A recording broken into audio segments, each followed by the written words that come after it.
The House Oversight Subcommittee on Corporate Subsidies and State Investments will come to order. Will the clerk please take attendance? Chair Cara.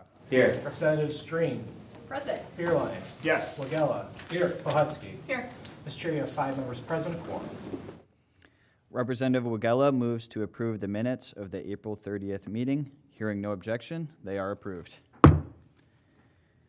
Before we get started today, we did have 4 people lined up for testimony. Unfortunately, Mr. Jim Chapman will not be with us today. I did get a letter from him.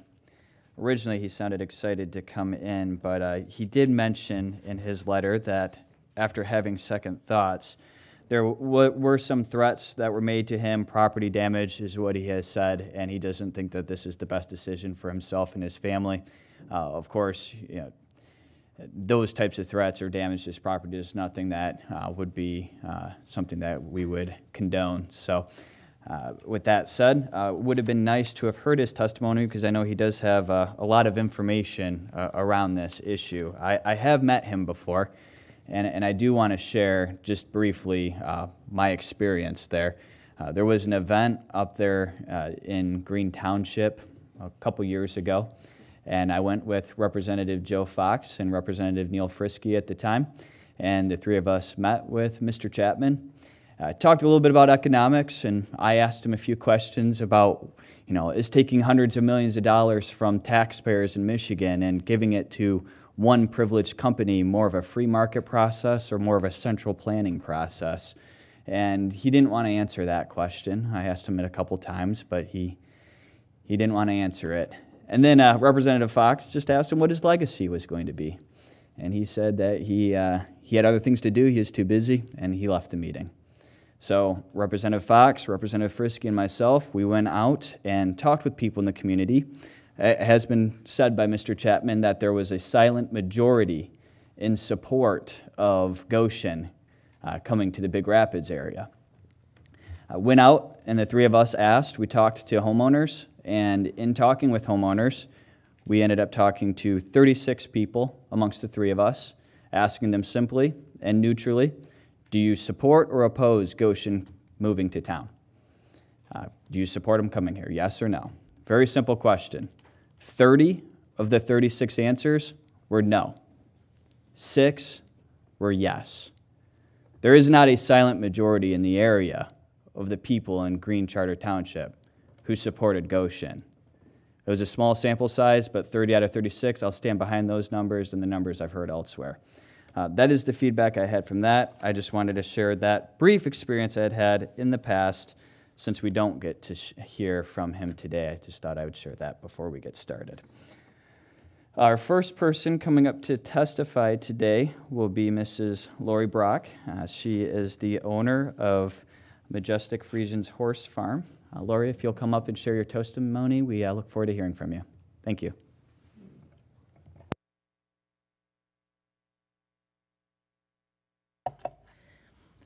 Okay, good morning, and thank you for allowing us to come and talk. We've gone through 2.5 years that has been very, very tough on our community. If you've never been to Green Charter Township, you may not fully grasp why we are so opposed to the Gotion project. Our community is mostly a farming and recreational area with beautiful rolling hills, natural, quiet settings, and small locally owned businesses. Please understand, this isn't a fight against a factory. It's the fight to preserve our very way of life. What's more disturbing is the lack of transparency from day one, where our local officials told us in the first meeting that Gotion was a done deal, and it was moving forward without any consideration for the people who live here, or for how we feel about it in our community. We did not want our community completely upended by this project. Perhaps Gotion, with its Chinese Communist Party ties, is used to having its way with committees in China. But in America, you don't get to just change our way of life without the consent of those affected. This is our home, and that's why we're never going to back down. Do you want me to go into my testimony now? That was just my opening statement. Hey, whatever you want to share. We look forward to hearing it. Thank you, Lori. Okay. I guess from the first start, when this first came to tuition, none of us knew about the Gotion project. I got a letter in my mailbox in April of 2023 that said, if you care anything about your community, you better be at a meeting tonight because there's bad stuff happening and you need to be there. No idea who left it, but I ended up going to the meeting. Normally at township meetings, there's about 10 to 12 people there. They're not really exciting. When I pulled up there literally were hundreds of people. They were lining the streets. I had to park a half mile away. A lot of people got this message as well. We got into the meeting, and then it started being discussed that Jim Chapman and this board, the Green Township Board, had, behind our backs, agreed to let Gotion come in, and they were literally going to start breaking ground the following month. None of us had a say in it. We listened to him, and we were appalled. He told us if we didn't like it repeatedly, then there's a door, get out. It doesn't matter. We're doing this. We don't care. We asked him if he signed an NDA with them, and he said no. He felt he didn't sign an NDA, but he felt that he didn't need to. He felt that he would keep it quiet because it was his business to do so, and he knew what was best for the community. And we all were very angry. We went through 4 hours of public comment, and he was berated, and I mean berated. Out of that whole group of people, there was one person that was for Gotion. He was a minister from a church. The rest of the entire group was against Gotion, and everybody spoke against them. 4 hours we listened to him just scream at them. There were people who were so mad because we were not given a voice. He told us repeatedly to leave. He said that we were not going to bring it to a vote.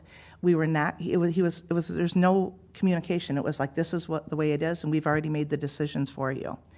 Well, we were really, really upset. We left that night. The very next day, I was appalled. He went to the Appropriations Committee and told the Appropriations Committee that 95% of the community supported Gotion. And what makes me upset, nobody bothered to ask and say, where's your information from? Let me see your survey. Because there was never a survey done. He would not allow us to do a survey to find out where the community was. And so that really made us angry when we heard that. So the following week, a few people, Ormand being one of them, and another man, Jeff Thorne, and I decided to interview Chuck Phelan and Jim Chapman on a radio show. And we researched the company the weekend before, and we asked them questions, and they didn't like the questions we asked them. We asked them if they were part of the CCP, and they blatantly said no. Thielen, the vice president of Gotion, repeatedly said he'd worked for the company for 5 years, and there was no CCP involved. And I said, and I don't know if it was I or Ormand or one of us, but we had the paperwork, and we had the Articles of Association, and it clearly stated that they were part of the CCP. It was one of their first paragraphs in the articles. And he said, oh, Lori, you got it all wrong. It's not Gotion Inc., it's Gotion North America that it is, so you're wrong. And I said, I don't know if it was I or Ormand or whoever, but one of us said, is it different? Are there different directors? Are they part of the CCP? The same thing. And he goes, oh, they're absolutely different company. And then we pulled out those articles, and they're the exact same company, same everything, same directors, same father-son owner, that they are directors of and the father and son are directors of the CCP. So they blatantly lied to us. And then we asked them about the wages, and they had said $64,000 a year, and they made this big deal about how our community needed jobs, which I'd already done research on that, and we have 1,800 jobs available. And I have a PDF file on that. We didn't need jobs. We can't fill the jobs that we have in the area, yet they kept pushing this down our throat, like we were this poor, impoverished area that needed jobs, and we didn't need them. And I tried to tell him that too, and he wouldn't listen to us. Then he said the jobs were $64,000 a year. Well, that was not true either. It was average, so the Chinese nationalists were going to make the big money, and our people were going to get roughly $20, $25 an hour. It was all smoke and mirrors. None of it was true. He actually even said, because I was concerned about our environment and the lithium and the forever chemicals that they wanted to bring to our community, and he absolutely, in the meeting, said there's a 0% chance of any contamination. And I said, how can you even possibly say that? You're not telling the truth. And they ended up leaving this radio interview. And at that point, we called everybody together and we said, we have a problem. This company is corrupt and they're lying right to our faces, and we've got to let the community know. So very soon after that, we decided to have a rally at my farm. And my farm is located directly across from where the proposed Gotion mega site was going to be. Jim Chapman repeatedly had said to me, this is going to be a 2,000-acre mega site, and there's nothing you can do about it. And if you don't like it, we'll take your farm, yada, yada. And I was scared, you know, I'm not going to lie. So I was trying to rally people to find out, one, I wanted to know how the community felt about this, and I wanted them to have the truth, because what we were getting in the paper and by the things that Thielen was saying and Chapman were saying were not the truth. So we wanted to educate the community and find out where they really stood with it, because if in fact the community wanted it, then I would have just sold my farm and I would have left, because the contamination factor I raise animals. I don't want to kill my animals. We have an organic farm, and I would never deal with the lithium dust, and we have a trout stream in the front of the property too. So it was a huge concern. And so we ended up getting everything together. We had a rally. We had a lot of people come to the rally. A couple thousand people showed up. We educated people. We made packets and literally turned our community, because they were being told a bunch of lies. Well, then everybody was really angry that they had been lied to, and we kind of got together as a group and we said, well, we're going to need to form groups and we're going to have to do something to stop this, which was a referendum. It was recalling the board, and a lot of that stuff. So we were meeting together to do those things. Well, the very next week I got a letter from Agriculture and Rural Development that said that my farm was like a blight situation and that I was polluting the environment, and that they had expedited it because of the severity. And I was terrified. My farm, if any of you saw my farm, it's beautiful. It's an organic farm. We don't pollute anything. We don't even use chemicals on the farm. And to think that the government was coming to investigate my farm, I was terrified, like literally terrified that I was going to lose my farm. Somehow through all this, Pete Hoekstra got involved. And Pete said, Lori, there's no way. I was at your rally. You have a beautiful farm. You're not in violation. I don't know what they're trying to pull, but no, I'm going to come and I'll stand beside you, which he did. And he brought TV crews. When we were waiting for them to come, they wouldn't even come up the driveway. The lady called me and she said, Lori, what's going on up there? I said, you wanted to investigate my farm. Come on up. And she goes, I just feel like I'm in the middle of something that I don't want to be in the middle of. There's nothing wrong with your farm. It's one of the most beautiful farms that I've seen. What is going on? I said, well, you guys are saying that I'm a blight situation and you're scared of the pollution. You should come investigate. I said, Pete Hoekstra's up here and would like to talk to you. And she goes, I'm not coming up there. We're just going to drop this case and I'm done. And I said, well, Pete's got a countersuit against the government for government overreach, and he wants to give it to you. And she wouldn't even come get it. She's like, no, just send it. You know, we're not going to deal with this. So that was the start of the bullying from the state. They blatantly came out and tried to stop me from talking because I was educating people, and our group together was educating people. The ironic part of this is that through our discovery process with Gotion, they have a lawsuit against us, and because of that, we were able to have discovery. And we have revealed a lot of messages, which I've given you guys a copy of. And it's text messages between our former supervisor, Jim Chapman, and Gotion's vice president, Chuck Thielen, in which they admitted rifling through my divorce records at the county to dig up any dirt on me in an effort to silence and intimidate me because of my opposition to this project. I provided copies for you in reference. Our township supervisor, Jim Chapman, was literally texting the Gotion vice president during public meetings, referring to me, in quote, as the skank. We've had others whose personal medical records were shared all over Facebook by former Supervisor Jim Chapman. I've also had false complaints filed against the farm. This is a type of unethical operation that the state of Michigan invited into our community without proper vetting. And this behavior alone should be the basis to end this project once and for all.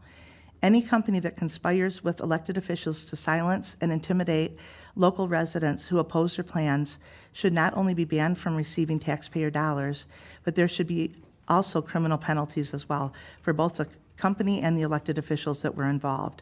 No Michigan community should ever have to endure what we've gone through.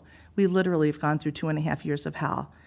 I would personally like to see the state reimburse Green Charter Township for all the legal fees that we have, because this was a huge mistake, and the state really owes us. We have $500,000 in legal fees, and who knows where that will ever end. We're going into federal court with them this week, actually. And we didn't want this. We never had the voice to say we didn't want it. It was pushed down our throats. Chuck Thielen, the vice president, repeatedly said, if you don't want it, we'll leave. Well, we've told him we didn't want it right from day one, and he wouldn't leave. They won't leave, and then now that they are leaving, they're suing us on their end game out, and they're threatening to bankrupt our community and our county. This just isn't fair. We didn't ask for this, you know. The other part that was really disturbing to me too is Chapman wouldn't do a survey. So our group did a survey. Out of that survey, we went door to door. We gathered people. We had a couple hundred people going all over the place doing the survey. It ended up being almost 88% adamantly against Gotion. So with that information, I went to not just I, the group of us went to the meeting with the townships, where all the townships in our area get together once a year. And we went in, and he tried to stop us from coming in. And I said, no, we have a right to tell you that this is wrong. We are not in favor of this. None of us are, and he's been lying to you, and the media has been lying to you. And we did surveys, and it doesn't match. John Molinar did a survey, and it was 89% against, or to something to that extent. Barton Township did surveys. I said, we are asking all of you to do a survey because you all are in our county to find out where the people are, because nobody's listening to us. They all agreed to do that. Jim Chapman refused. He told us to get out of the building. He didn't want us to talk. They said, Jim, how in the world can you represent your community if you don't know how they feel? And he said, I don't care how they feel. We're doing what I want to do. And I'm like, and I stood up and said, that is exactly what we've had in the meetings. He will not listen to us, and he refuses to do the surveys. The other townships offered to give money to our township to do it, and he wouldn't take the money. He said, it's a done deal, we're done, we're not listening, we're not doing it. So I just want you to know, we really tried. And then all of those other townships, they've done their surveys, and every one of them was adamantly against Gotion, like upwards of 80% and up against Gotion. And they were done by, not in a, like they had an outside person do their surveys for them. So it's like, we just feel like nobody ever listened. And it would have just taken one person to ask, when he was at the Appropriations Committee, if they would have just said, Jim, where did you get your information from? But nobody questioned them. And the MEDC doesn't question them, and the Right Place didn't question them. In fact, they just keep giving them more time. They didn't meet any of their benchmarks, and we just heard the Right Place gave them a year or 2 years or whatever to come back again. And it's like, why are you allowing this? This is our tax dollars being pushed on a community that doesn't want it. And then the more I spoke about it, the more they harassed us. I was told I got a Facebook message that if I didn't stop with my Gotion, letting people know about Gotion, that there would be consequences and I should spend a lot more time on my farm or else. That was what was sent to me. 3 days later, my best crown mare, Majestic, was killed. She was poisoned. Found her dead in the field.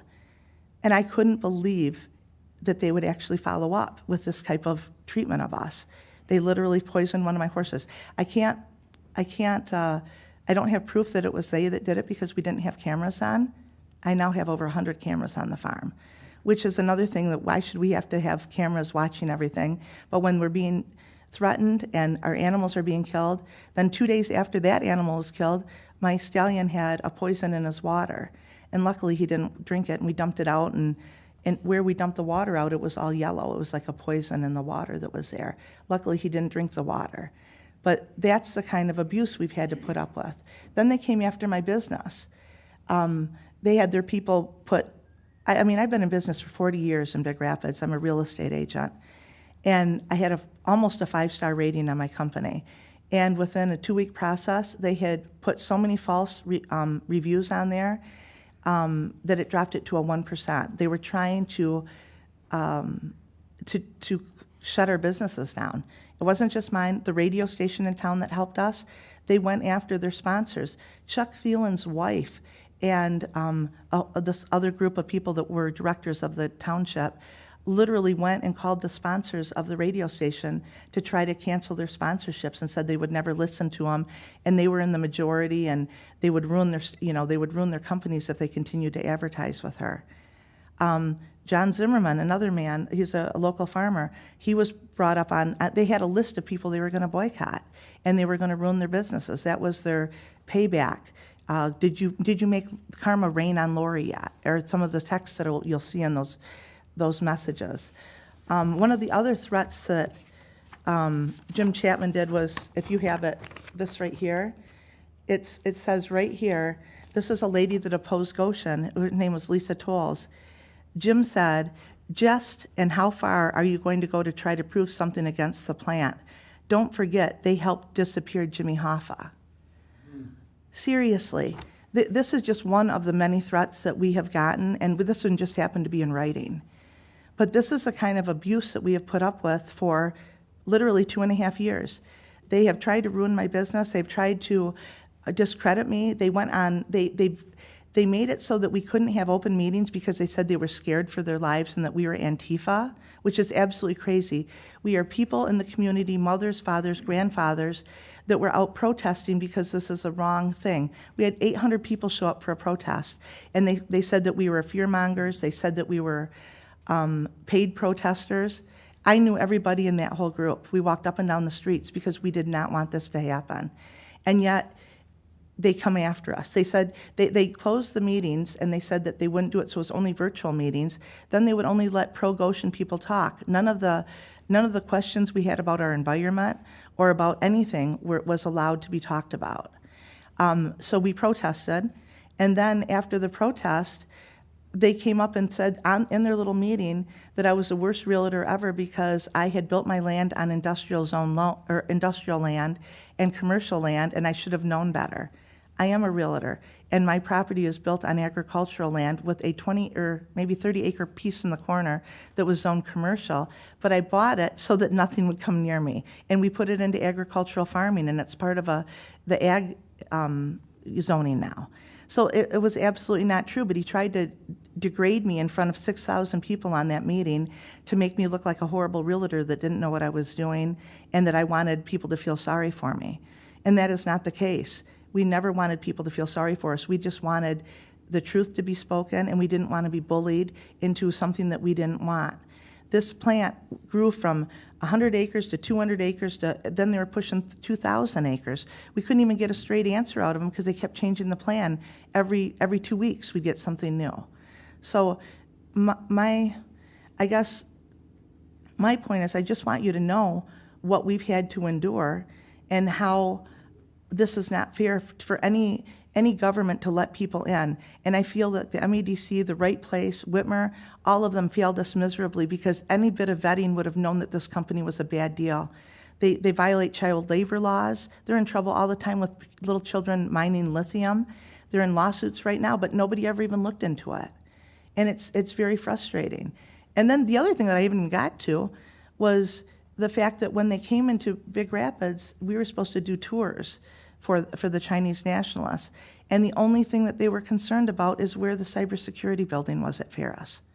Right there should tell you what the Chinese were after. I mean, this was about spying on us. It was about bullying us, condemning us, trying to take away our voice, and yet nobody cared. It's finally to the point where they're leaving, but it's taken a community. And it was all of us that have no business being in politics. I'm a realtor. Ormand's a psychiatrist. We have people that are just people, run a PT Plus, a physical therapy building. All these people in the community came together and bonded together to stop something that should have never been brought here to begin with. So I guess that was my thing. This is the other thing that we all had to carry too. Every meeting that we went to, we made up about 600 of these because the media would lie. They would say all these people were in support of Gotion, and Jim Chapman would tell them they were. And it's like we were all there against them, but we didn't have a voice. So now we hold these up everywhere we go to let people know what side we're on, just because we have to do that. Yes. And then My closing is that, for the record, I oppose corporate welfare and would rather see every business in Michigan get a tax break instead of a hand-selected few. But if the state of Michigan is going to be involved with luring companies to our state through the use of taxpayer money, the entire process for doing this needs to be overhauled. No more NDAs for elected officials, no more secret code names for the projects. Ours was called Project Elephant, so they wouldn't have to say Gotion. No more deals with companies tied to our nation's enemies, and no more deals without consent of the people whose communities are affected. These deals must be fully transparent moving forward. This mistake, and I referred to Gotion, what has hurt our community and totally severed relationships that will never be mended. We did not deserve this, and we were never given a voice. Michigan leaders like the MEDC and the right place and our governor have all failed us. Thank you very much. Well, thank you for sharing your personal story today, Lori, and your powerful testimony there. Sorry you had this happen in your community and all that you have gone through. We do have a couple questions I want to get to before we bring up our next couple to testify here. You mentioned the term corporate welfare, and you cited those numbers between 80% and up to about 88% opposed in the community there. When you think from a corporate welfare perspective, as you mentioned, that's the people in the community who are getting the hundreds of millions of dollars in investments from taxpayers throughout the state in order to prop up economic activity in your community that your community was adamantly opposed to. I can only imagine if we had a thorough conversation with the 10 million people from around Michigan who didn't get this for their community, but who were compelled to pay into the fund to assist with this project, that they don't want their money going to this for a community that doesn't even want it themselves. So does that make sense to you, that that's how the state of Michigan would see this? I would think so. And the thing that just astounds me is our community is a rural area. We're recreational. We are not in an industrial zone. Why they would come there is beyond my belief, because there's Flint, there's Detroit, there's other areas that want the jobs, that need the jobs, and that really were asking for that help, but yet they chose there. And they even said lies like, well, we came here because of the rail system. There is no rail system. You know, I mean, it's like, how can you don't even know what you're talking about, man. And yeah, maybe someone else would want that there. And we do want growth. We just don't want growth like this. We want something that fits our community. Good. We'll take a couple of quick questions here. Representative Pohutsky first. Thank you, Mr. Chair. So obviously, what you are, testifying about is hugely problematic and a huge violation. One thing stuck out, though, because I think that this might even be a more broad problem. You said that someone had personal health data disclosed. Yes. From who, I guess? Like, do we know who disclosed that health data? Because I'm not even sure that is a state issue. That might be like a local business issue, too. It was somebody that was recalled in the Green Township Board that leaked the information. But why did they have health information for someone? Lori, was it that, or was it the sheriff's office in Osceola County? I'm not sure if it was someone in our group that leaked it, and it was to humiliate that person.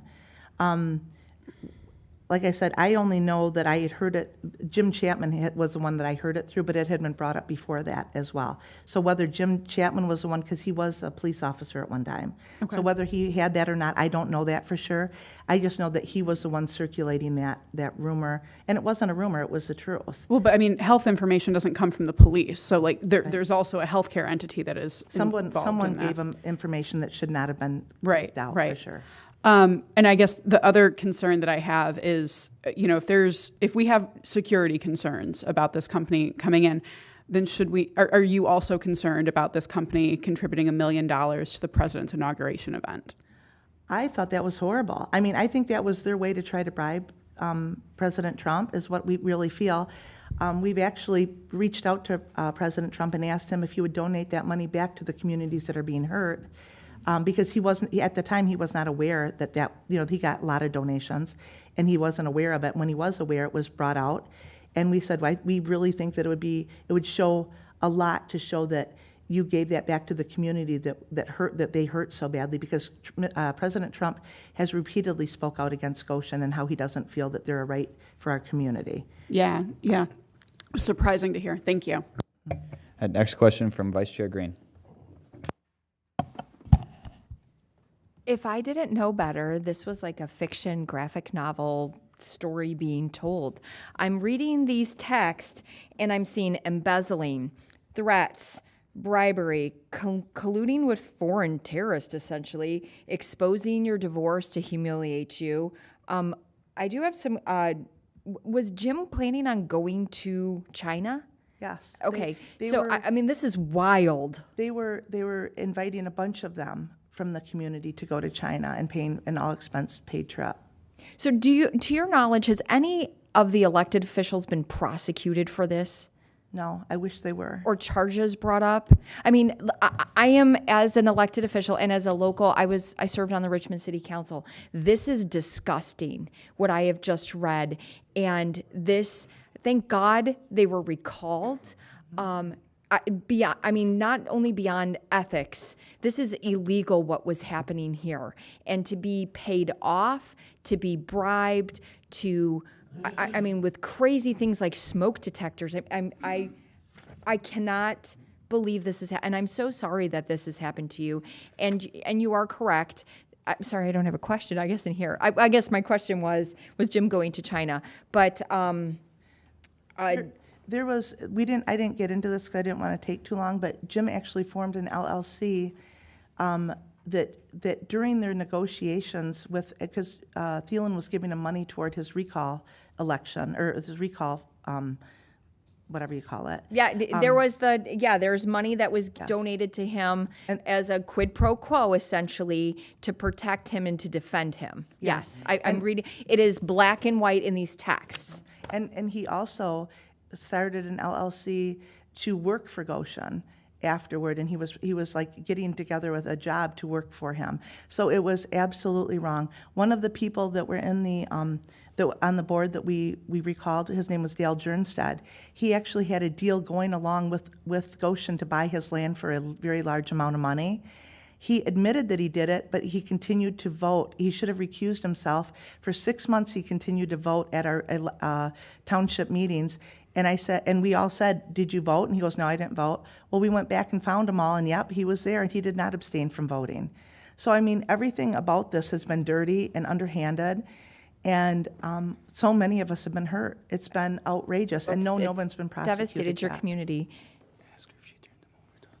So have you turned any of this over to the police at all? We've turned over almost everything, and our local prosecution has done nothing with So it. they've done absolutely nothing. So the campaign finance, have you submitted it to the Attorney General at all? He's going to talk about that? Yeah, okay. Okay. We're still trying. When we put it, it went nowhere. So even to the point when my horses were poisoned, the police didn't come out and investigate. Thank you, Mr. Chair, for giving me leniency. Yep. Next question from Minority Vice Chair Wagella. Hi, thank you for coming. You know, I'm proud to have voted against all the SOAR dollars that came up. I think the only Democrat to have done so potentially. But anyway, and I'm also proud to work with our chair on the NDA ban. That being said, MEDC came here last week and was talking a big game about how they talk to local governments through this process. And I think my questions for you are specifically to that. I see the survey in the paper. Were there at any point surveys done by the state or the local government? I'm assuming this was done outside of that sphere. He refused to do a survey, Jim Chapman being our supervisor. What the Pioneer did, now, we had a lot of problems with biased newspapers. The Pioneer would not give us any fair coverage whatsoever. It was always very biased and always toward Gotion, but they also were involved financially with Gotion. They wanted to buy their land, and so we think that's why they were so toward Gotion, you know. But we, I'm sorry, I lost my chain of thought. What was the question again? Well, no, my question is essentially, after protesting and these survey numbers here show opposition, and I'm sure the sense would be that the local government was opposed. I mean, almost all of the people in local government were recalled, if I'm reading this Yes. correctly. My question is, how did that feel as a resident to not have your opinion asked about this project coming into your community, even after protests had started, and it was very clear that there was a discussion that needed to be had? One, when you asked if there was any other surveys, the only other survey that we know that they did conduct was with the Pioneer, which was the media source that has been very unfair to us. They did their own survey, and they cut it short. They were supposed to be doing it for a week. They cut it short because 88% of the people were against Gotion. And then, of course, they wouldn't bring that up. I was watching it day by day to see where everything was, so I took screenshots of it, and we broadcasted it. But even their own people, even their own people were against it. And yeah, we were disgusted. If you were to see my farm, I have billboards all over that say we will not be silenced. We don't want the CCP here. Goshen equals corruption. Every couple weeks I'd paint a new billboard and put it on the farm because the community was devastated. Nobody wanted it, and yet it was being pushed down our throats by the right place. Even Bill Pink at Ferris was involved in this. This was all, they all worked together, and there's no checks and balances. You couldn't go to the Appropriations Committee because Bill Pink's a director. You can't go to the MEDC because Bill Pink's a director. You can't go to the right place because Bill Pink's a director. It was like they're all together on this, and there's nothing to check and balance anything. Environmentally, I called 39 different groups in Michigan to try to help us because lithium is a forever chemical and it's dangerous and it will get in our water. We have the number 3 aquifer in Michigan right under where they wanted to build this thing. Nobody cared. The Eagle didn't care. The Muskegon watershed didn't care. Great Lakes watershed didn't care. Ducks Unlimited. I mean, I'm telling you, I called all of them. And what I was told off the record was, we can't help you because our funding will be cut. Yeah. That makes me sick. They're supposed to be environmental groups that are supposed to be protecting us, and they care more about money than they care about protecting and doing what they're supposed to be doing. That's the frustration level. There's no checks and balances. Yeah. One last question, and that'll be from Representative Bierlein. Actually, Mr. Chair, it might be, I'm just wondering at some point, are we going to get an update of where things currently are with the project? And okay, I don't have any questions. Thank you. Well, thank you, Lori, for your testimony. Very powerful, and to hear your personal story. So thank you for coming in today. Thank you for letting us speak. Next up, we will hear from Jason Kruse. Mr. Kruse is the Green Charter Township Supervisor. Looking forward to your testimony, Mr. Kruse. I'm going to rearrange your furniture just a little bit here, if you don't mind. So I've written some opening statements here. It's a little bit lengthy, but hopefully we'll get through it really quick and we'll get on to some questions. Just want to hit some high points. So before I begin, I would like to thank the committee for listening to our testimonies today. I would also like to thank my wife, my 2 children, Gwen and Henry, Green Township Board, all the countless community members from Green Township, and all the other supporters in Mecosta County and neighboring counties for their unwavering support of our efforts. I'm Jason Kruse. I'm the current supervisor for Green Charter Township. And a little bit about Green Charter Township, so some of you guys may not know, or board members may not know, is Green Township is a 6-by-6 mile rural township comprised of 3,200 residents located in upper northwest corner of Mecosta County. Due to our unique location, we are bordered to the north by Osceola County, to the west by Newaygo County, and by Lake County to the northwest corner. The Muskegon River runs through the township with numerous brooks and creeks, and Green Charter Township is also the place where Gotion Inc. has purchased property and wishes to build a roughly 270-acre battery component factory. It is not a battery manufacturing plant, it is a component factory. Prior to my political career, a little background about myself, I held a tenured professor position at Ferris State University's automotive program in the College of Technology. And also have been a business owner in the area for several years.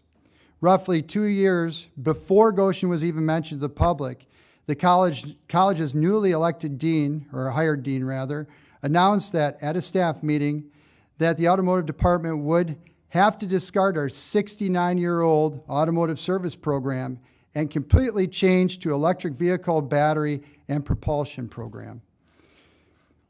When the automotive staff asked for the reasoning and rationale for the change, we were answered in the meeting, "Oh, you will see."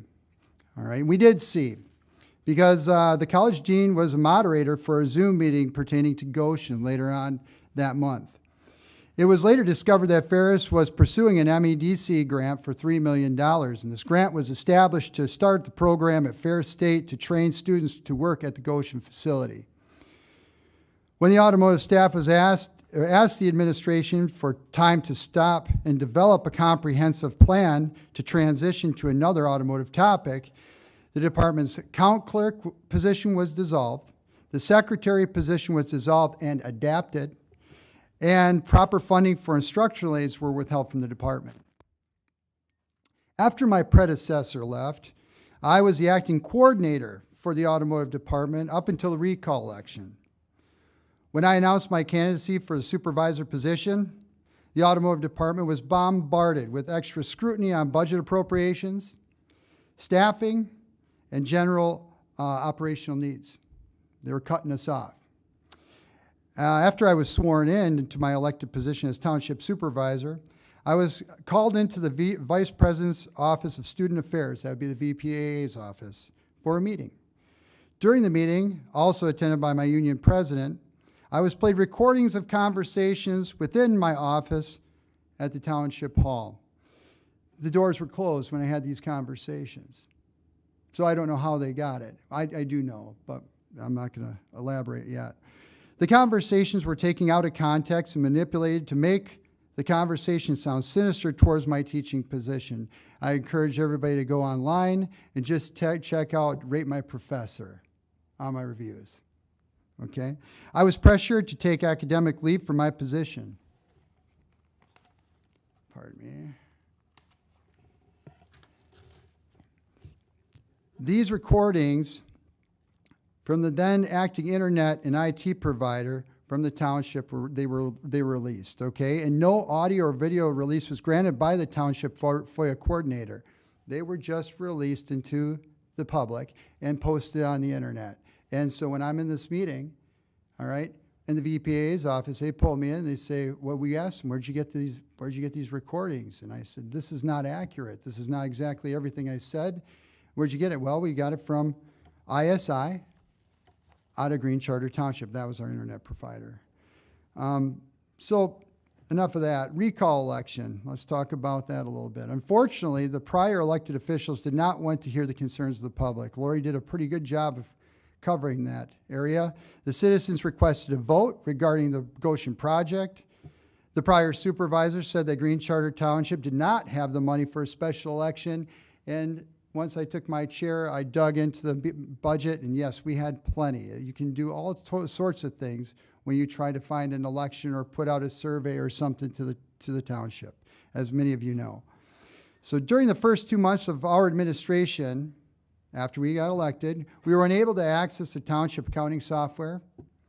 The phones operated erratically, and internet was also inconsistent. We, the Township Board, alleviated these issues by changing the internet suppliers, hardware, and IT support. During this time, I also met with Gotion representative, that'd be Chuck Thalen, for a meeting that lasted roughly an hour. Okay? And during this meeting, he indicated to me that Ferris State was a large supporter of the Gotion project, and that the reason for Gotion choosing the area was due to large government subsidies.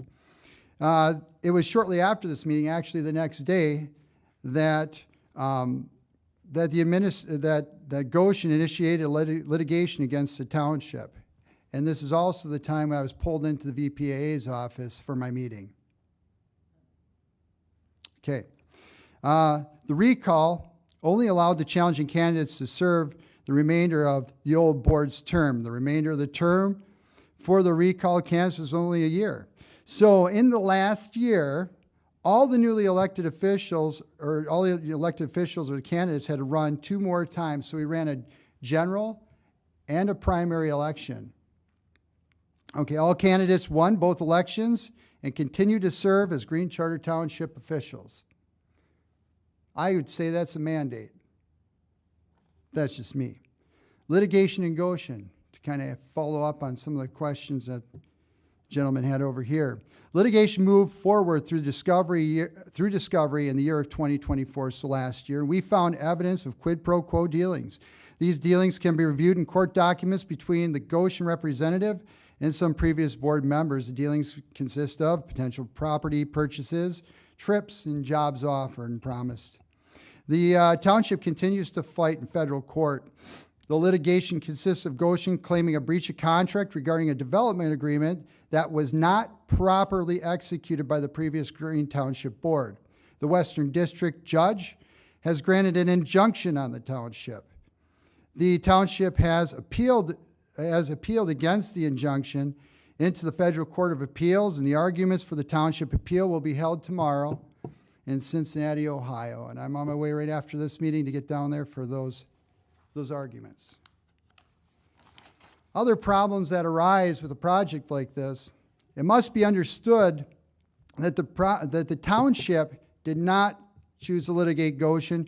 Gotion chose to bring litigation against the township that they would like to work in. Doesn't make sense. Okay, instead of trying to work with the township, Gotion postures to push until they get their way. We still have very little understanding of what Gotion's intentions are. Green Charter Township has actually put into their own zoning commission to have oversight on the projects that enter into the township. Zoning needs to be changed for some of the property that Gotion has purchased, but currently Gotion has not submitted any zoning change requests to the township, and also Gotion has not shown up to any of its recent meetings or update meetings with the city of Big Rapids. But still, Gotion chooses to litigate a small township that operates on a 1.25 mil. Doesn't make sense. This has made it difficult for Green Charter Township and area municipalities to operate in a normal way. The addition of litigation fees on our budget and the uncertainty of Gotion's intentions have made it difficult to engage in some community projects while others had to be put on hold. The township did not ask for this project, the township residents, right? Obviously, we can see that the other officials may have thought otherwise. The masking of this project through silly code names and almost no government transparency has put the Green Charter Township, the community, and the surrounding area in many difficult positions. I believe, just to kind of close up with this, I believe that all this could have been alleviated if there wasn't reckless appropriations and spending by the MEDC and the MSF. No oversight, very little oversight, and the launch of the project was absolutely horrible.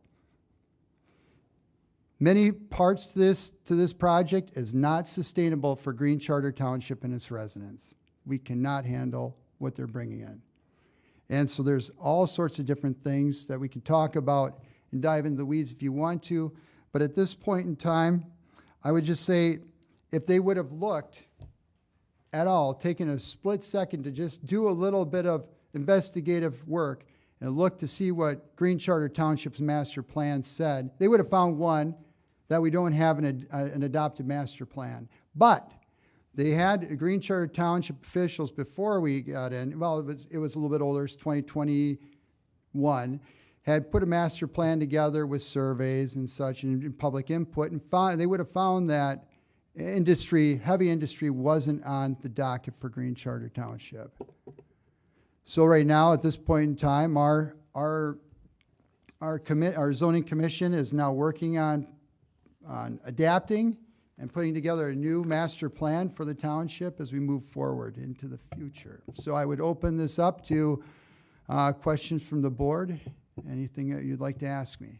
Yeah, Thank you for your testimony, Mr. Kruse. Yeah. A question for you. Fair State, are they known for their school with the automotive industry and preparing kids in the industry? Sure. So obviously, you've probably noted the length of time that automotive industry or automotive program's been there. You really have a hard time going into any automotive facility, whether it be in engineering or automotive service, and not bumping into a student that hasn't crossed through our hallways. And so there's a lot of influence there through automotive that we have. So yeah. Any recent programs that they had started at Ferris State that'd be of interest to the committee that happened just prior to Gotion coming to light? Okay. There's a couple things I can touch on. Obviously, Ferris State University operates with a 2-year automotive service degree program. All right, and then we also ladder up to a 4-year bachelor's degree in automotive engineering technology. Before I went on academic leave, it took me a couple of years to pass it through the academic senate, but we did write another program, a 1-year program. I call it my one and done, and that was its claim to fame. But what we would do is bring in students and train them directly for technicians. And then we would release them, put them on work comp, so we had a laddering effect. So they could come in, they could get a certificate. It was a certificate program. Then they could come back or finish in the field, their associates, and then if they wanted to later on in life and pursue the engineering, they would do that. So yeah, that program there, that certificate program, I just finished up before this all happened. It's a grant program for... Sure, the MEDC. Yes, can you tell us about that? So the MEDC, the grant program required a certain amount of surface area, as a lot of these, some of these specialty programs do, certain amount of surface area space for the building. And I cannot remember right for the life of me exactly what the surface area was, but they really wanted to house it in the automotive department building, right? So as a acting coordinator, we had to have conversations about how that might look and how we would roll it out. And it would have taken one whole wing of the automotive center.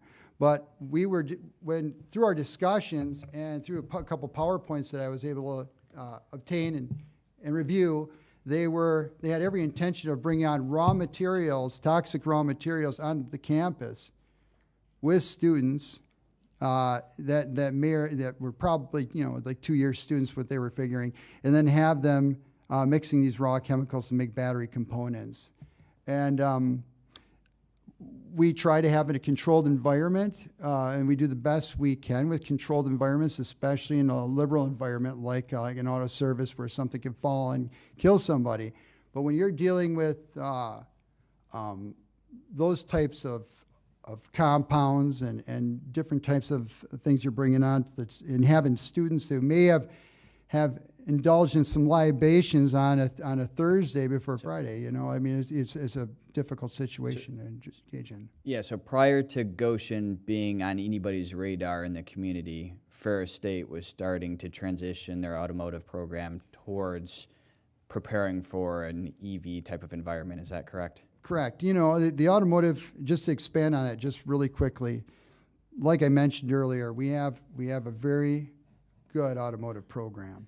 All right. But once we look to grow, all right, this thing came in, the MEDC came in, offering $3 million grant that doesn't offset the amount of revenue that Ferris State University would bring in through students just attending the already existing program, and so it just didn't make sense to us at that time, and they started to try to transition to that, but some of these choices are slow rolls, and they have to go through Senate and a different appropriation committee, so it didn't take hold.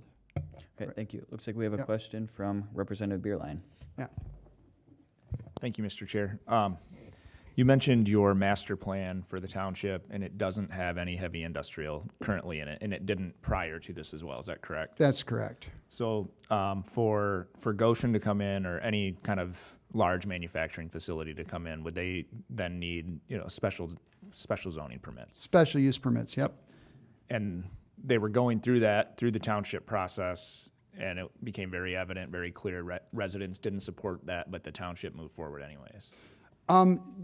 As far as the zoning permits. zoning permits were never filed. They were never filed. Never filed. Mm-mm. They were a permitting process was filed with Mecosta County, but then it was withdrawn. So at the before the first meeting, and Mecosta County was going to pull a special meeting to review that plan, but it never came to fruition. So is it, as the township supervisor, Yep. you put a lot of time and thought and effort into those zoning plans and your master plan. Do you think the state should override those decisions? No, I'm a local control guy. Okay, thank you. Yeah, absolutely. One last question before we move on is, whether you know or not, does it feel like Ferris State had advanced notice of Gotion coming to town before the community was aware? It's hard to describe the conversation with Chuck Thalen and I had, but yes, with the conversations I had with administration at Ferris and the conversation I had with Chuck, absolutely. Mm-hmm. Okay. Well, thank you, Mr. Kruse, for coming in today. We appreciate your knowledge and expertise that you have in this situation and sharing it with us today. Well, I appreciate the questions. Thank you very much for having us, Board. It's been a pleasure. And next we will hear from Ormand Hook. Ormand is a no-Gotion strategist, has been boots on the ground, well-informed, and looking forward to hearing your perspective on the situation. Thank you, Mr. Hook.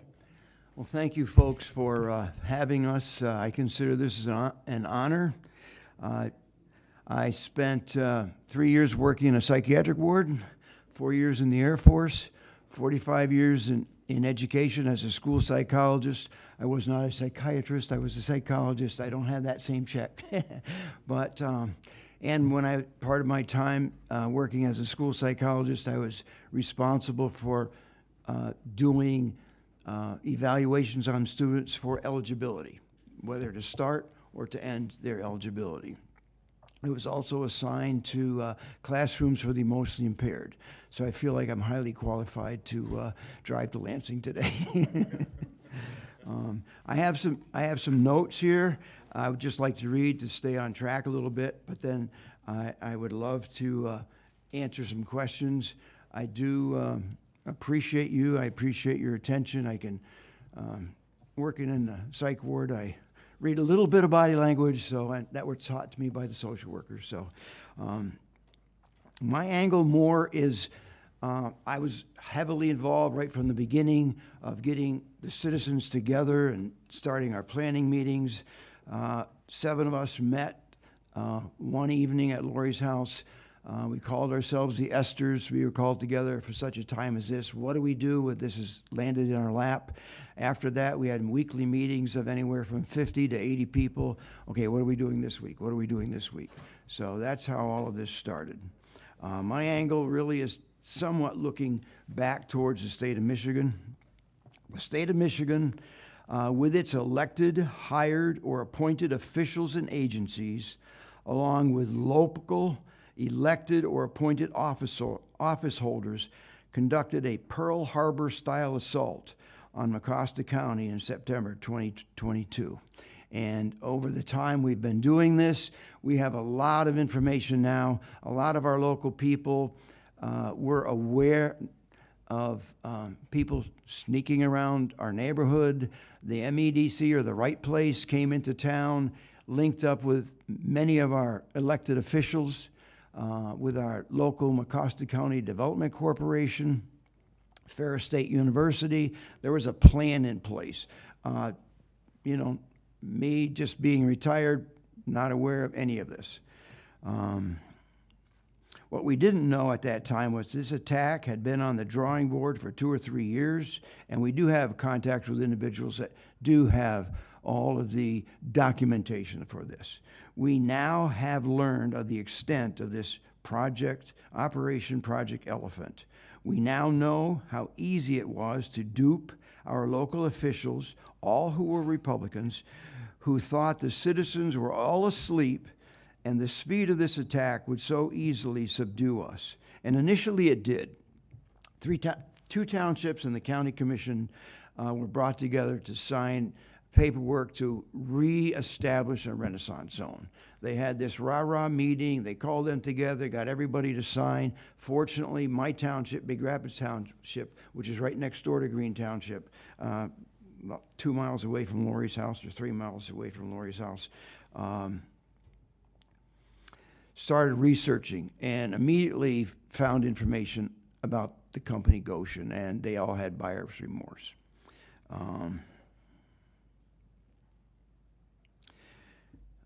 I just would like to, I'm kind of a reading nerd, but the preamble to the Michigan Constitution says "we the people." It doesn't say "we the elected officials." It doesn't say "we the interest groups." It says "we the people." And the first item, I just read this yesterday, all political power is inherent in the people, so that's why we get our backs up when that's trying to be taken away from us. The second sentence there is, government is instituted for their equal benefit, security, and protection. And none of that took place. And I'd like to address this Representative Green over here. This is one thing that's happened to us. People snuck up on us. And this was a surprise attack, and we had no redress. And I'll get to that in a minute. During the fall months of 2022, board members of Big Rapids Township researched Gotion, its point of origin, and entanglements. By the start of 2023, public information meetings were held to charm and disarm the public, but with little to no success. Those meetings were held by Green Charter Township, Big Rapids Charter Township. The Right Place had people there. The MEDC people were there. The new president of Ferris, who was snuck in to be one of the shepherds to bring this through to pass, was there, all trying to bamboozle us. By March of 2023, the citizens were assembling, planning, and taking steps to stop this incursion. And I would like to say the only weapon we had was information. We looked up everything. We knew more about Gotion than its employees. We knew more about Gotion than Jim Chapman, because that's the only weapon that we had at the beginning. Maybe the governor, the MEDC, and the Right Place thought we were too sleepy to resist. When you're living and you just want to go fishing and hunting and plant your garden and raise some cows and horses, you don't want government snooping around. And we live there because we love living there. And, please don't invade us. Many local elected officials were completely dismissive of our rights, our knowledge, and our passion to protect our homes, our property, and the enjoyment and living in our community. Again, one of the major roles of the Right Place was to spy on us, to find out who the suckers were, who they could infiltrate. We're just a bunch of hicks. Our local officials and the local Gotion unregistered foreign agent, Mr. China Chuck Thalen, never thought we would ever research this strange company, its origins, its history, corporate documents, annual reports, and notes from shareholder meetings, or its requirement to follow the directives of the Chinese Communist Party, as stated on the first page, first paragraph of the Articles of Incorporation. In one of our first meetings, Lori and I went over to our friend's house. We downloaded their Articles of Incorporation, their Articles of Association that Gotion has to follow. We found it's all right here. Not only do they have to follow the dictates of the Chinese Communist Party on Chapter 6 in here, it says how they're supposed to carry that out in their companies. Now, they don't come to town and operate factories in the U.S. saying, this is what we're doing, we're supporting China, but they have their foot in the door. Those are just things done on the side. Will you read that word for word on Chapter 6 there about the CCP, Ormand? That's about following the CCP. The Constitution of the Chinese Communist Party? Yes. Okay, the first chapter The Articles of Association are formulated in accordance with the company law of the People's Republic of China. That's good. The securities law of the People's Republic of China. That's good. Although Gotion's been in trouble at least 2 times for violating their own security laws. They had their stock pulled from the Chinese stock exchange for a while for fraudulent accounting practices. The special provisions of the State Council concerning the public offering and listings of shares overseas by companies listed by shares. They had their stock on a stock exchange, I believe, in Switzerland for a while, but then they pulled that. They are not allowed to trade on the U.S. stock exchange because of their accounting practices. The essential clauses in the Articles of Association of Company listed overseas, the Constitution of the Communist Party of China, and other relevant laws and regulations for the purpose of safeguarding the legitimate rights and interests of Gotion High-Tech and its shareholders, creditors, and to regulate the organization and behavior of the company. We also downloaded their Gotion Inc. has an office in California. They register their company with the state of California, with the Secretary of State. It lists on there who the CEO is, Mr. Li Chen or Chen Li, whichever way you wish to pronounce it. He's the CEO. He was also listed as a company director. You learn from their paperwork that a company director of any Chinese-related company in the U.S. is their political director. But again, the MEDC doesn't know that. The right place doesn't know that. I doubt if they even care.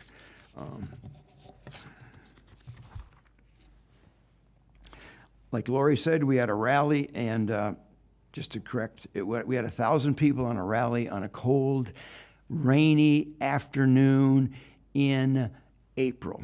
And it was cold and it was rainy, and we were thankful for many of you folks for being in attendance. And then we had a rally on this. That was a rally. We had a protest. We lined the streets of Big Rapids. We're not protesters. I dragged my wife there, scared to death. She's never been to a protest in her life, and I haven't either. We were shaking standing there. But there were hundreds and hundreds and hundreds of people there, and our local newspaper said there were 100, with a picture of 3 people standing off in the corner.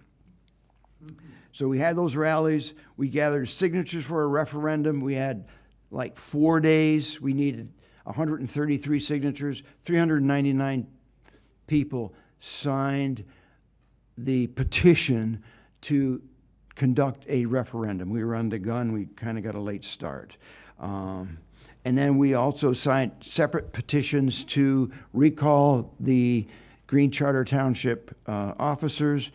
5 of them were able to be recalled just because 2 of them quit and they had to replace them, but you can't recall them. So we won 5 out of 5. We had a 100% rate in that success rate in the November 2023 special election. And then the following year, as Jason said, when the normal election year came up in 2024, all the people we supported, we won 17 of 21 seats. We ousted 17 Republicans and replaced them with 17 people supportive of ourselves. This Gotion fight has nothing to do with political party. You know, we had Republicans, we had Democrats, the county party had nothing to do with this. We had one Satanist that we had to kick out of our group and several spies. We now control Green Township, Big Rapids Township, and the county commissioners. Just stepping back a little bit into 2024, Green Charter Township set up its own planning commission. We had to, you know, do that. Jason has worked day and night. One of my real things that really upsets me is corporate welfare. As we have experienced by all presentations by Gotion, has been completely full of statements that have been proven false. When we went to any public meeting, Ferris president, Randy Thalen, the little guy with the bow tie from, where does he work? The MEDC. The right place. No, the guy, Randy Thalen? no, Randy Thalen is the right place. The guy with the bow tie is from the MEDC. Okay. Um, Yeah, maybe you mean Quentin, I'm not sure. I grew up on a dirt road in Maine with no electricity. My family's fingernails all have dirt under them, okay? So I'm really kind of forced to dress up here. But every piece of information that was ever given to us, we proved false. We used information, we dug in to see if you were telling the truth, and then the people's general passion. 4 townships did official surveys where they mailed out surveys to the people. One of them only had about 50-50, but that was the first survey that came out. The others had about 80-20 against. Janelle Leonard, you may know Tom Leonard. Janelle Leonard runs a public relations firm or whatever. She did a statewide survey of 600 people. She found that people living in where we do, up through the UP, were against corporate welfare, especially for Gotion, on a 90-10 ratio. So, you know, the right place, the MEDC, the governor, whomever, was just cramming this down our throat because we were supposed to take it. What we accomplished was accomplished by citizens. We researched environmental information, engineering, geopolitics, just to name a few of the topics. We were blessed by having people around us that know how to computers and know how to look up things. There's nothing that we haven't researched. To date, I know of not, this is one thing that really ticks me. To date, I know of not one local official that has done any research on anything that we've said about them. They haven't looked up anything. They just have closed their eyes, closed their ears. We believe this. Whatever we got to do this, that's supreme. Corporate handouts work against companies not chosen to be blessed by those in power. There's no equal benefit in being chosen because they're taking my money and giving it to whomever for whatever reason. Why are there no this is rhetorical, but why are there no corporate handouts to protect us from the government? 2 key points I want to make right now before time's out, and it goes to Representatives Green's comments and maybe facial expressions by a couple others. Not one agency set up by this state could we ever approach and say, hey, you know, you're supposed to be looking into wetlands. How come you're not doing it? Not one agency would ever do its job.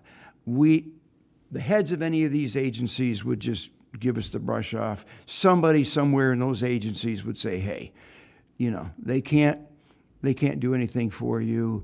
The governor has put her foot down.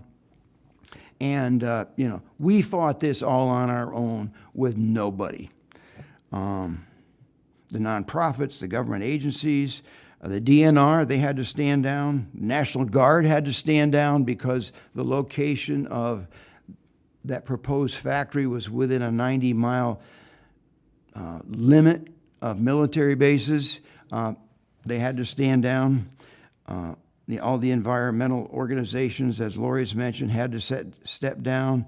Secretary of State, there were a gazillion campaign violations put on by candidates, especially from Green Charter Township. They violated everything. They had campaign signs in the clerk's office, at the township office. If you wanted a sign to support Gotion, you would go into the clerk's office and she would give it to you. Nobody, we were up against it all. We were all on our own. Really, I got to calm down. Well, thank you, Mr. Hook, for your testimony. Do you have one last statement before we open to questions? So here, from 2020 to 2019, the MEDC handed out, was in charge of trying to recruit jobs coming. They promised 123,000 jobs. And this is research. We can get it all to you. You maybe have a list there. And of that 123,060 jobs, only 10,889 ever came to fruition. I don't know how many millions of dollars that represents. I don't know how many billions of dollars that represents. That's an 89% failure rate, okay? I gave IQ tests for a living. I gave achievement tests. There's no possible way to fail 89% of the time. It's not incompetence. It's not stupidity. There's a plan. What is it?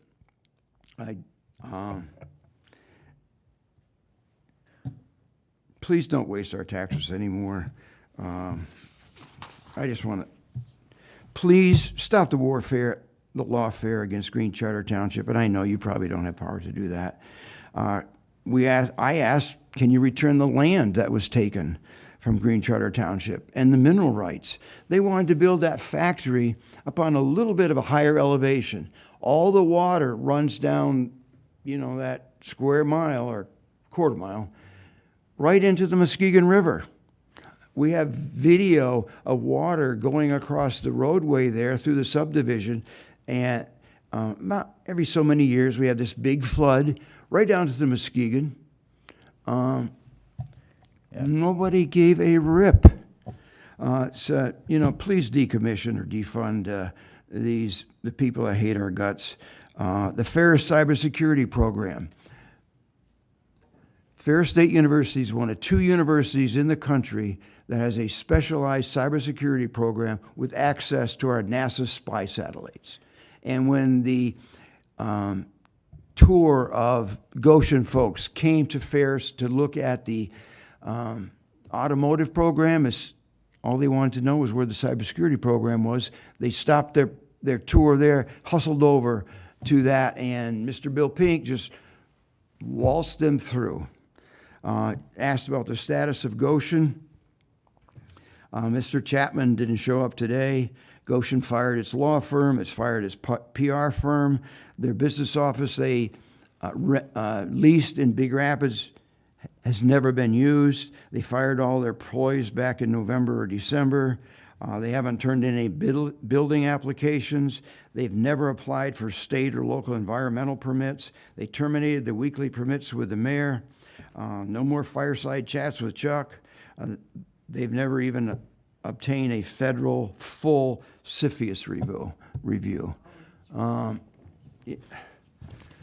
Well, thank you. You answered one of my questions I was going to have there, Mr. Hook, but I'm going to ask you one other question, then turn it over in the last few minutes we have here. This is a situation, I would say, where it's off the charts in terms of how passionate the state of Michigan was in terms of taking tax dollars and investing it in certain industries relative to the interest of consumers in purchasing those products that they were seeking to invest in.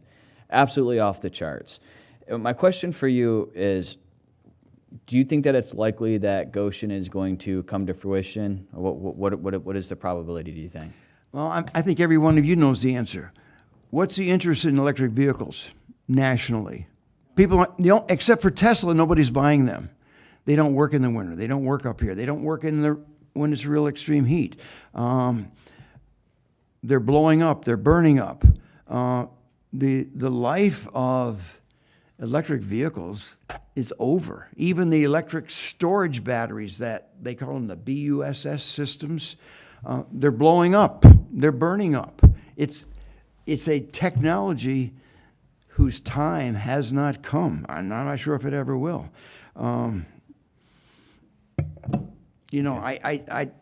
I checked what the SOAR fund was. I didn't know what that was. We were too busy doing other things. It says it's there to attract, retain, and create growth. 100 years ago, Henry Ford didn't need any of this. Michigan was the manufacturing capital of the world. In the 70s, we had the gas problems.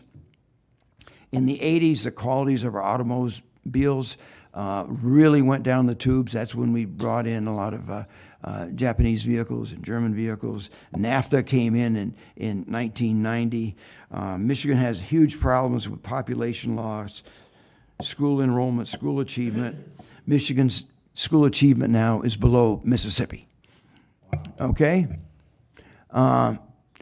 we're giving billions and billions of dollars away aren't going to solve any of these problems. Yeah. It's the wrong ammo. Yep. And then a quick question from Minority Vice Chair Wagella. Please.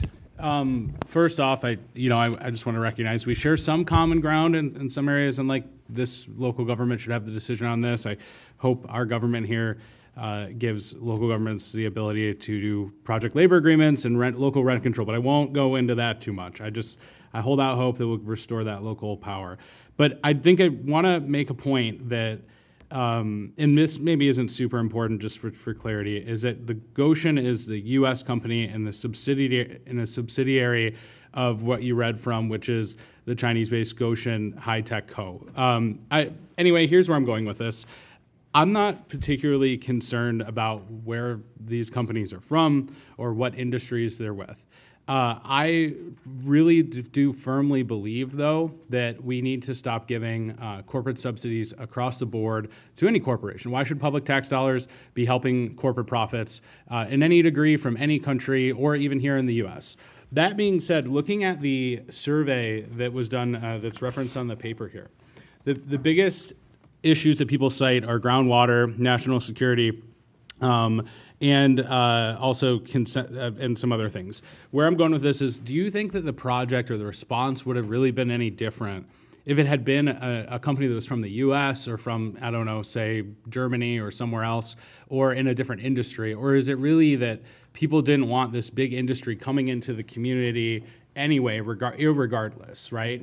Of this We have a number of, I guess I'm going to call them small factories. You know, they employ hundreds and hundreds of people in Big Rapids. We could use a couple more of those spread around in our county, although we don't have the workers. We don't have workers Can I clarify in Mecosta County. My question? And I'll be quick. If so, same project, same size, same level of investment from another country in a different industry, would the local community still have been opposed to the corporate subsidies? Not that size and not setting on a wetland that runs down into the river. Okay. I mean, this is wrong from like every angle you can put. But you know, if Cabela's or if you want to make T-shirts or sneakers or hunting rifles, gladly. Yeah. Good. And last question from Vice Chair Green. I'll just leave with this statement. Did you feel or believe that you were threatened by your own government in this? I not only felt threatened early on, you know, I had my orders to go to Vietnam. I got injured, didn't get there. This is my Vietnam. And I remember walking past the windows at my house saying, you know, they could put a sniper out there and kill me. And I had to come to terms with, I could die for this. Yeah, I was threatened. So just for clarification, you're a Vietnam veteran who went over to Vietnam. No, I was on my way, but that's when I got injured. But I Okay. didn't get there, but I had my orders. Okay. Well, looks like that is it for questions today. Thank you, Mr. Hook, for coming in and testifying today. We do have a couple of colleagues who joined us in committee. Representative Kuntz just stepped away, but I appreciate him being here. He's a representative from up there in the community, and then we also have Representative Joe Fox from up there. He wanted to say a quick minute. If Representative Fox can come up here. Thank you. And Mr. Fox has been a big help to us, and Mr. Kuntz has been a big help to us. Yeah. First of all, I just want to commend and applaud these three patriots who spoke here. So Lori, Ormand, and Jason, thank you for all that you've done. You can't count the number of hours and the anxiety that they've gone through, et cetera, et cetera. I was a person who attended several of these meetings. I was at the protest.